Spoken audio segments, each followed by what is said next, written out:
Sleep beside me. Tonight, I'll pay any price. The elevator only went to the top floor if you had a key, and the man who came to get me at the clinic had one hanging from a chain around his neck. He didn't say much. He looked at my worn shoes, at the plastic bag holding my spare scrubs, and then at my face, like he was deciding whether I was worth the trip. I kept my chin up and my mouth shut. In my line of work, you learn fast that the people who pay the most are usually the ones with the most to hide, and this one lived at the top of a glass tower over Chicago, where the lake stretched black and endless under a sky the color of ash. My name is Wren Callahan, and 3 months ago I was one payment away from losing the apartment where my little brother and I slept. Danny is 9. He has asthma, and the medicine costs more than a week of my old shifts. So when a woman in a gray suit walked into the free clinic where I picked up extra hours and asked if I'd take a private nursing job, cash, no questions, I didn't ask the question that was screaming in my head. I said yes before she finished the sentence.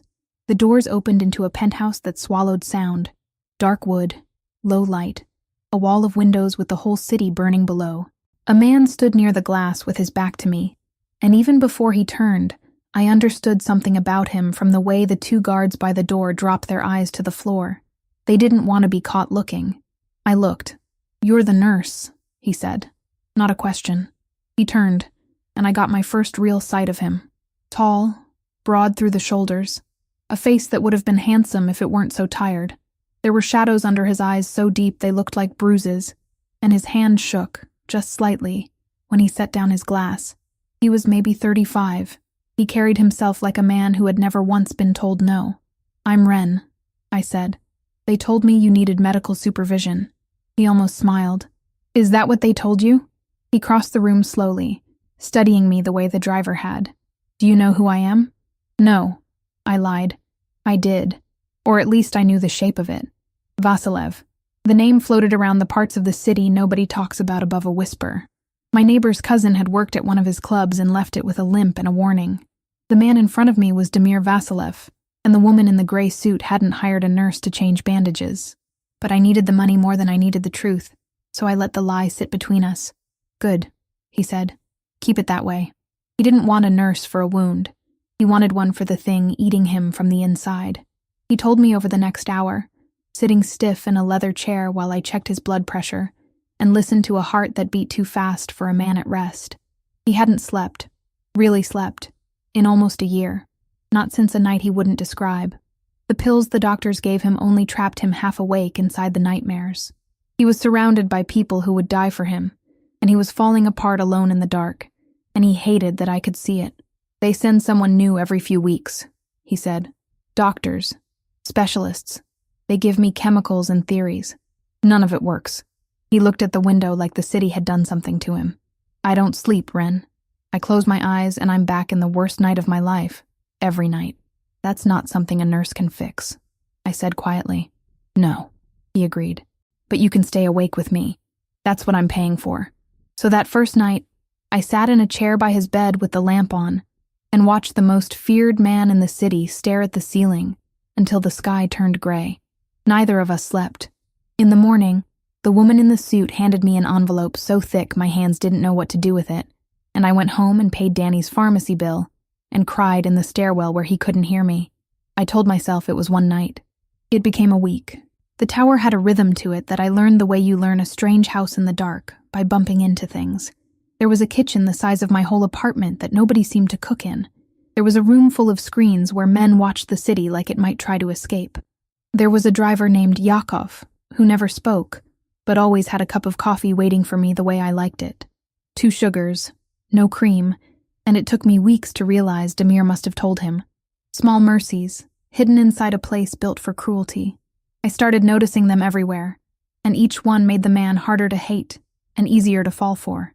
I kept a photo of Danny in my pocket, and one night, Damir saw it fall out when I reached for my keys. He picked it up before I could, and studied the boy's face for a long moment, and I braced for something cold. Instead, he asked how old Danny was, and whether the asthma was managed, and whether I had enough of the medicine. I said we got by. He didn't say anything else, but the next envelope was thicker, and there was a second one under it with nothing written on it but a pharmacy's name, already paid, a year in advance. I tried to give it back. He looked at me like I'd insulted him and walked out of the room. Why? I asked him later, in the dark. Because the dark was where we said things.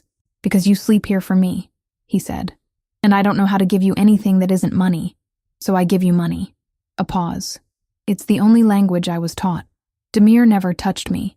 He barely spoke on some nights and wouldn't stop on others, telling me about a childhood in a country I'd only seen on maps. About a father who taught him that mercy was a wound you left open for your enemies. He tested me constantly. He'd say something cruel just to watch me flinch, and when I didn't flinch, when I said something sharp right back, something in his face would shift, surprised and almost hungry. Nobody talked to him the way I did. Everyone else was too afraid. You should be afraid of me, he said one night, when I'd told him flatly that self-pity was a poor look on a grown man. I'm afraid of a lot of things, I said. My brother stopped breathing in the middle of the night once. I'm not afraid of a man who can't sleep. He was quiet for a long time. Then, so low I almost missed it. Lie down. I froze. Excuse me? Not like that. Something flickered across his face that might have been embarrassment, a thing I didn't think he was capable of. Just on the bed, on top of the covers. I want to try something. Every instinct I had told me to say no, but he'd said he'd pay any price. And Danny needed a nebulizer we couldn't afford, and there was something in the man's voice that wasn't a command for once. It was almost a plea. So I lay down on the far edge of that enormous bed, on top of the blanket, as far from him as the mattress allowed, and I stared at the ceiling with my heart pounding. Within 20 minutes, Damir Vasilev was asleep. I didn't understand it. I lay there listening to his breathing slow and even out, watching the terrible tension leave his jaw, and I felt like I was witnessing something I wasn't supposed to see. In the morning, he woke before me, and when I opened my eyes, he was sitting up, watching me with an expression I couldn't read. 6 hours, he said. His voice was rough. I slept 6 hours. That's good, I said carefully. It's the first time in a year. He looked away, and I understood that this frightened him more than any enemy ever had, because now he knew what it was he'd been missing, and he'd found it in a stranger he could lose. Stay tomorrow night, too. That was how it started. The cold arrangement. He'd pay, I'd sleep beside him on top of the covers, and the man who ordered other men's deaths would finally rest. I told myself it was a job. I told myself the way my chest went warm when his breathing steadied was just relief at the paycheck. I told myself a lot of things in those weeks, and I believed almost none of them. The wall between us cracked slowly, the way ice cracks. You don't hear it happen. You just look down one day and the ground isn't solid anymore. He started talking to me in the dark, when the lights were off, and honesty came easier. He told me about the night his brother died in his arms in a warehouse by the river, shot by a man Damir had trusted. He told me he'd spent the year since hunting that man, and building walls so high that nobody could ever get close enough to hurt him again. And here he was, unable to sleep unless a girl from a free clinic lay beside him. You're a problem, he said one night, his voice drifting across the dark. You know that. I'm the reason you sleep, I said. That's the problem. I felt the mattress shift as he turned toward me. We weren't touching. We were never touching. But I could feel the heat of him a few inches away, and my whole body had gone still and aware. I've spent my whole life making sure I didn't need anyone. Need is how they get you. And now I lie awake in the afternoon thinking about whether you'll come back. I always come back, I whispered, until you don't. His hand moved, slow, deliberate, and stopped just short of mine on the blanket. I could have closed the distance. He wanted me to. I wanted to. But I thought about Danny, about what happens to girls who fall for men like this. And I pulled my hand back an inch, and Damir let out a breath and rolled away, and neither of us slept much that night. There was a lightness that lived between us too, in the odd hours, and it surprised me every time. One night I caught him trying to make tea and failing so completely that the most feared man in Chicago had scalded his own hand and was scowling at a kettle like it had betrayed the family. I laughed before I could stop myself, and he turned that terrible look on me, and I said, "You've killed people, and a kettle is what beats you." For a second I thought I'd gone too far. Then his mouth twitched, and he handed me the mug like a defeated general surrendering a city, and said, "You'll tell no one." And I said the price of my silence was 2 sugars, no cream, and he almost smiled. Almost. He rationed his smiles like a man who'd learned they could be used against him. Another night, Danny called my cell in a panic because he couldn't find his inhaler, and I talked him through it standing in Damir's bedroom with my heart in my throat.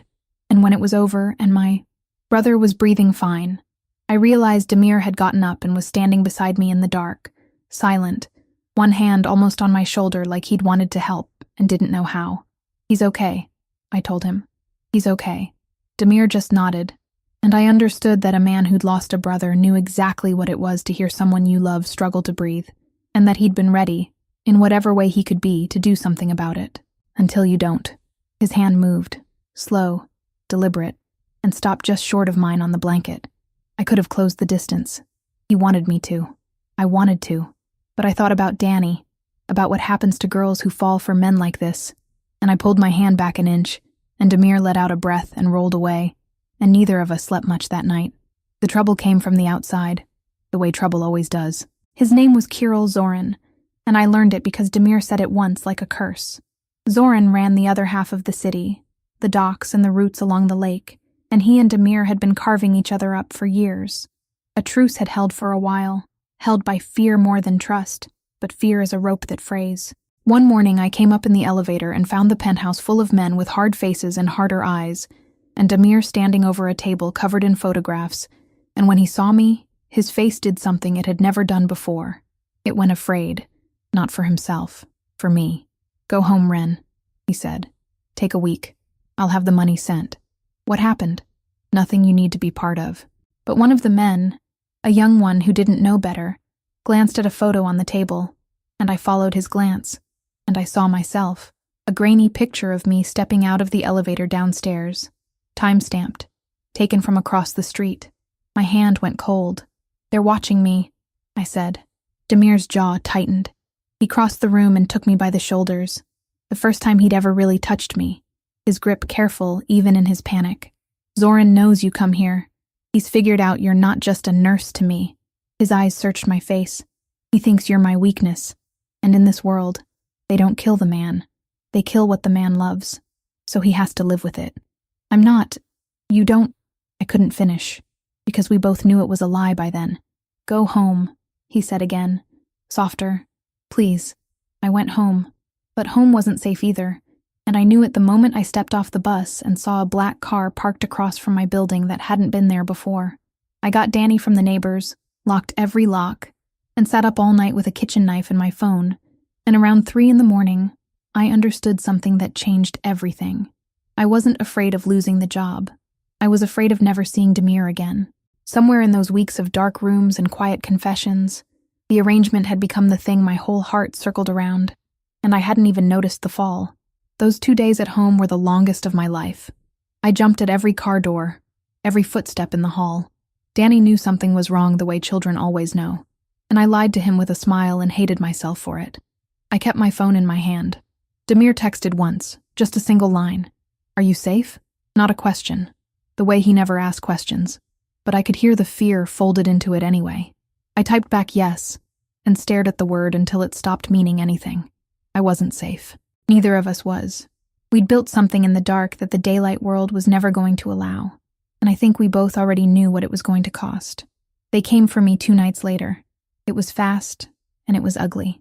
The window in Danny's room, the sound of it breaking, my brother screaming. I got between the man and my brother with the knife, and I cut him, and it wasn't enough. And then there were 2 of them, and a hand over my mouth, and Danny crying my name, and I thought, with a strange, cold clarity, that I was going to die in this apartment I'd nearly killed myself to keep. And then the door came off its hinges. Damir came through it like something out of the nightmares he couldn't wake from. I'd known, in an abstract way, what he was. I'd never seen it. I saw it now. The speed, the total absence of hesitation. A man for whom violence was a language he'd been fluent in since childhood. It was over in less than a minute. He had one of Zorin's men against the wall with a forearm across his throat, and he was saying something low in a language I didn't understand, and the man was answering, terrified, and Danny was clinging to my leg sobbing, and I was shaking so hard I could barely stand. Damir let the man drop and turned to me. Whatever he'd been a second ago was gone. His face when he looked at me and my brother was almost gentle. "Are you hurt?" "No." My voice broke. "How did you—" "I never stopped watching you." He said it simply, no apology. The moment you left, I had men on your building. I couldn't—" He stopped. He looked at Danny, at the broken window, at the blood on the floor that wasn't ours. "I did this. I brought this to your door. I'm sorry. I should have hated him then. Any sensible woman would have. But I looked at the man who'd torn a door off its hinges to save a nurse and a 9-year-old with asthma, and all I felt was the thing I'd been running from for weeks. He took us to the tower. It was the only place he could keep us safe," he said. And I didn't argue, because Danny had finally fallen asleep against my chest in the car, and I didn't have any fight left. Damir carried my brother up in his own arms, this feared and bloody man cradling a sleeping child, and laid him down in a guest room like the boy was made of glass. Then he stood in the doorway and looked at me across the dim hall, and something that had been held back for a very long time finally gave way. "I lied to you," he said. "That first night, I told you I was paying for someone to keep me awake. That's not what I wanted." He swallowed. "I wanted someone to make the dark feel safe. I didn't think it was possible. Then you lay down next to me, and for the first time since my brother died, I wasn't alone in it." His voice dropped. "You're the only thing in 10 years I haven't wanted to control or destroy. I don't know what to do with that." "Damir, Zoran is going to keep coming," he said. "Not because of business, because of you. The smart thing, the thing my father would tell me to do, is to send you far away and forget your face." He shook his head slowly. "I can't do it. I've tried. Tell me to let you go and mean it, and I will. But if you can't—" I crossed the hall. I didn't let him finish. I put my hand against his chest, over the fast heart I'd listened to on that first night, and I felt it stumble under my palm. "I stopped being able to let you go a long time ago," I said. "What happened after was quiet, and it was not gentle in the way gentle usually means. He kissed me like a man tasting water after years of thirst, and I felt the careful walls come down, felt him tremble under my hands the way he trembled in his nightmares, except this time it was me pulling him out instead of leaving him there. He lifted me like I weighed nothing, and I wrapped around him and let myself want, finally, out loud. In the dark of his room, the danger of him and the need for him were the same thing, and I stopped being afraid of either.